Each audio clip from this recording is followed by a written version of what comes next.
Ukraine की लड़ाई में अब ईरान शामिल हो चुका है और ईरान के शामिल होने से क्या इजराइल भी उतरेगा? क्या अब विश्व युद्ध की शुरुआत यहीं से हो गई है? तो वहीं दूसरी तरफ पाकिस्तान ने क्यों कह दिया है कि वो भारत का विरोध करेगा और बायकॉट करेगा भारत का। जानेंगे जियोपॉलिटिक्स में क्या कुछ चल रहा है, आइए जानते हैं इन खबरों को विस्तार से। रूस यूक्रेन की लड़ाई अब एक अलग ही मोड़ ले रही है। शुरुआती दौर में हमने देखा रूस ने एक बड़ी फौज बड़े बड़े टैंक के साथ बड़ी बड़ी मिसाइलें हथियारों के साथ भेज दिया यूक्रेन में, लेकिन हमें कई ऐसी खबरें मिलने लगी कि अचानक से ड्रोन ने हमला किया जिसकी वजह से काफिला ही टूट पड़ा है। कई सारे टैंक टूटे पड़े हैं, बिखरे पड़े हैं और इस तरीके से कई रूसी काफिले बर्बाद होने लगे। सिर्फ काफिले ही नहीं बल्कि रूस के कई संयंत्रों को भी निशाना बनाने की कोशिश की जाने लगी। यहाँ तक कि खबर ये भी आई थी कि एक वॉरशिप जो रूसी वॉरशिप था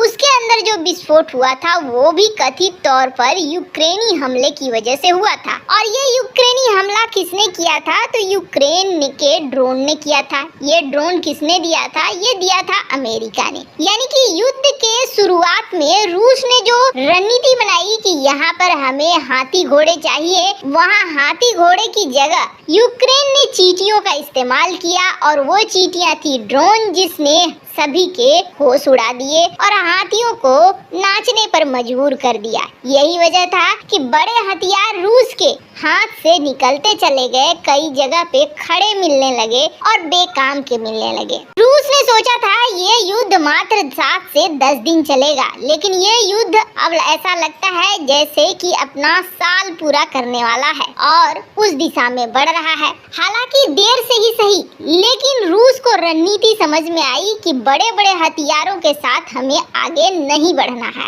और रूस ने आखिरकार जापान वाली रणनीति अपना ली। जापान की क्या रणनीति थी? तो दूसरे विश्व युद्ध में ना जापान ने एक गजब का फॉर्मूला पूरे दुनिया को दिया। हालांकि इस फॉर्मूले को सबसे पहले ईरान ने कैच किया और ईरान ने जब इस फॉर्मूले को अपनाया तो उसका असर भी दिखने लगा। हुआ ये था पर्ल हार्बर की घटना जिसके बाद द्वितीय विश्व युद्ध का आगाज हो गया। उस वक्त जापान और जापानी सेना इतना ज्यादा आक्रामक थे कि इस छोटे से देश ने पूरा मन बना लिया था दुनिया पर राज करने का और इतना ज्यादा जुनून इनके ऊपर सवार था कि द्वितीय विश्व युद्ध को जीतने के लिए जापान ने एक टेक्निक निकाली जिस टेक्निक को कहा जाता था कामिकाजे। कामिकाजे में क्या था? ये अपने फाइटर जेट को आदेश देते थे, पायलट वाले फाइटर जेट को। पायलट जानता था कि इसमें मेरी मौत हो जाएगी, लेकिन उसी जगह पर अपने फाइटर जेट को गिरा देता था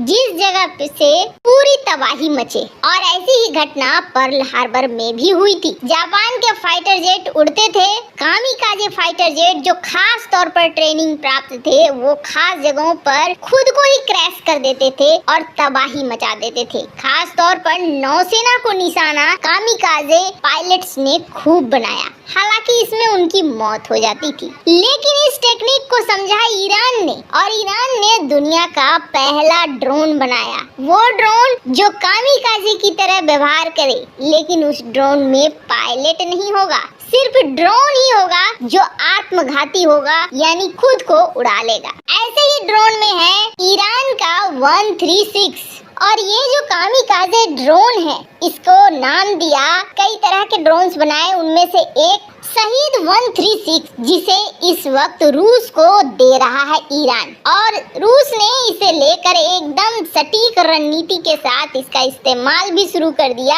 और इस इस्तेमाल का असर यूक्रेन में दिखना शुरू हो चुका है। जैसा हमने आपको पहले भी बताया है, इस वक्त यूक्रेन के पावर ग्रिड, एनर्जी सेक्टर, संचार के माध्यम इसको निशाना बना रहा है रूस और बेबस नजर आ रहा है यूक्रेन। अब यूक्रेन को लगा कि अच्छा ईरान की एंट्री तो हो गई है इस जंग में, तो फिर किसी दूसरे को बुलाओ। किसे बुलाओ? दुश्मन का दुश्मन दोस्त होता है। ऐसे में ईरान का कौन सा ऐसा दुश्मन है जो एकदम से बौखला जाता है? ईरान का नाम सुनकर दिमाग में आया इजराइल और आखिरकार इजराइल के पास पहुंचा ईरान कि इस युद्ध में ईरान की एंट्री हो चुकी है। ईरान ने ज्यादा से ज्यादा सप्लाई करना शुरू कर दिया है। अभी वहीं 2 महीने के अंदर ही करीब 200 से ज्यादा ड्रोन का इस्तेमाल रूस ने कर लिया था और अब और भी ज्यादा ड्रोन ईरान दे रहा है। और वैसे आपको बता दें, पश्चिमी दुनिया ने इसको तुरंत कहा कि नहीं, ईरान गलत कर रहा है, ऐसा नहीं करना चाहिए। और यूक्रेन ने भी ये कह दिया कि हम ईरान के साथ सारे डिप्लोमेटिक रिश्ते तोड़ देंगे, ईरान ने बहुत गलत किया है, अच्छा नहीं किया है।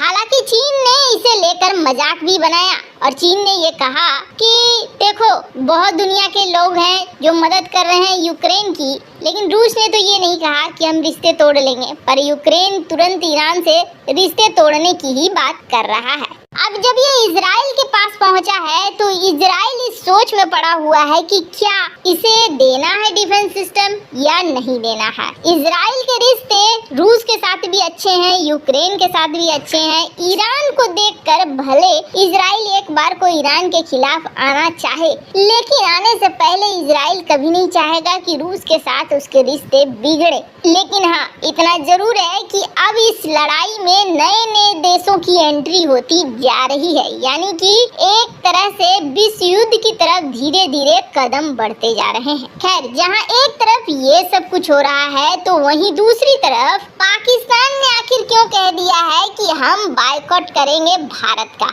अब देखिए, हुआ ये है कि हाल फिलहाल में पाकिस्तान जो कंगाली के दौर से गुजर रहा था, उसे आशा थी एशिया कप या वर्ल्ड कप ये होगा पाकिस्तान में, और अगर ऐसा होता है तो इन्हें बहुत ज्यादा फायदा होगा, क्योंकि भारत, पाकिस्तान ये वो देश हैं जहां क्रिकेट को काफी चाव से लोग देखते हैं। और काफी चाव से देखने का मतलब है यहाँ फायदा भी बहुत ज्यादा है, क्योंकि जब इनका प्रसारण किया जाता है तो भर भर कर इनमें एडवर्टाइजमेंट आते हैं। अगर मान लो इनका प्रसारण $100 मिलियन में खरीदा गया है तो करीब $150 मिलियन, $200 मिलियन का फायदा तो हो ही जाता है। और यही वजह है कि पाकिस्तान ये सोच रहा था कि इस बार अगर ये सारे कप यहाँ पर होते हैं तो हमें बहुत मुनाफा हो जाएगा, हमारी आर्थिक स्थिति जो थोड़ी डूब रही है वो आर्थिक स्थिति ठीक हो जाएगी। अभी हाल ही में ऑस्ट्रेलिया वगैरह को मेजबान भी किया है पाकिस्तान ने, और ऐसे में ये अपनी छवि को बनाना चाह रहे थे कि नहीं, सब कुछ ठीक है यहाँ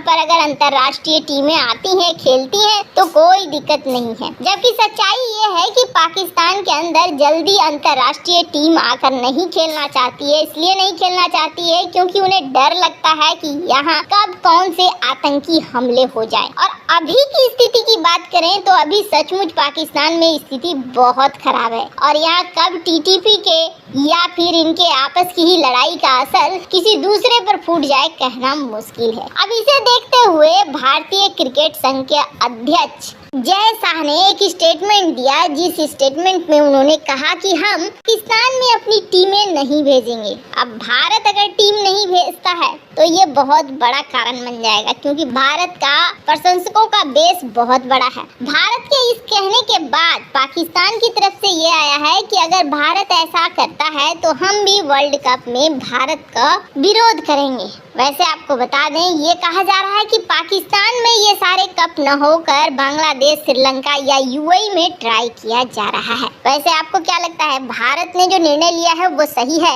या नहीं? कमेंट कर अपनी राय जरूर बताएं।